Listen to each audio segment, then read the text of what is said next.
a young woman who's not married, who gets raped, but does not have access to an abortion, as I think that's something that you believe in, no abortions, right? Yes, I'm pro-life, yeah. Okay, so then what would you advise that woman to do? Okay, so first of all, I do appreciate that you created the saddest possible scenario for a living human. Is she also disabled? Let's really go whole hog, and she has breast cancer as well. So it's, as long as we're creating imaginary victims. But you know, the answer is that doesn't actually change the calculus, meaning that obviously what happened to this person is an awful, awful, horrible thing, and as I said earlier, the person who raped her should be tracked down, captured, killed, or castrated. So that's number one.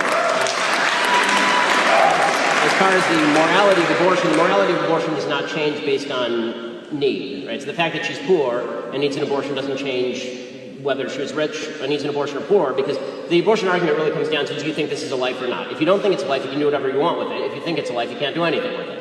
As far as what she does with the baby, that's up to her. You know, it's obviously going to be an obvious economic burden. I would think that there are a lot of people out there like me who would give charity in order to try and help out somebody who's obviously in that sort of situation. And there are charities that exist for people like this to try and help out. And if you know of this woman, tell me her name, and I'm happy to give her some money.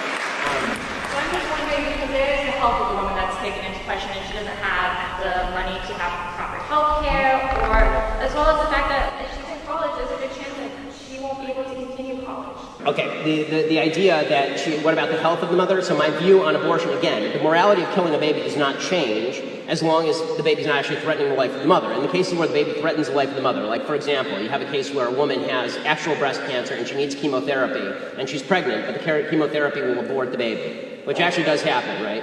That is a case where the mother should, I think, be able to get the treatment. That's not the same thing as an abortion.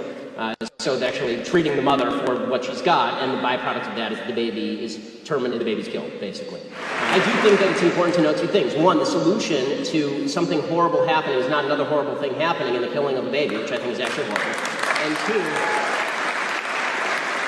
And two, it's really not good to take the marginal case and then use that to argue broad. So what people tend to do is they say, well, what about the girl who's raped? What about her abortion case? So now let me ask you, if the girl weren't raped and she just got pregnant, would you think that she should still have access to an abortion? I do, because I think it's her body and I think it's her health. Right, so you're giving me an exceptional case in order to prove a rule that you don't actually want to defend. So if you just come up and ask me, do I think a woman should have an abortion, then we could actually have an argument about, or discussion about in what cases an abortion was appropriate. But you always, this is what people on the pro-choice side, the anti-life side, actually do. What they actually do is they take the marginal case, they take the raped, woman who has a severe disability, and they say, this is all abortions. That's not all abortions. Significantly less than 1% of all abortions are performed on women who have been raped. So if you want to talk about the epidemic of abortion in the country, over 1 million abortions performed a year in the United States, let's talk about the other 99% of cases. When you are willing to agree with me that the other 99% of cases are not cases where abortion should be necessary, then I'm willing to have a discussion with you about compromise. But I don't think that's what you want. I think that you're just using the exceptional case in order to try and guilt me into supporting a broad-based abortion platform. These are two separate issues. These are two separate issues. Sympathy for the woman and have a little sympathy for the child. Okay, at any point does sympathy for the child come in here? You say I'm not compromising. I'm the only one in this conversation who's expressed the willingness to take money out of my own pocket and put it in somebody else's. So have you donated to Planned Parenthood then? What was that? Have you donated to Planned Parenthood? No, because they kill babies. No, they don't.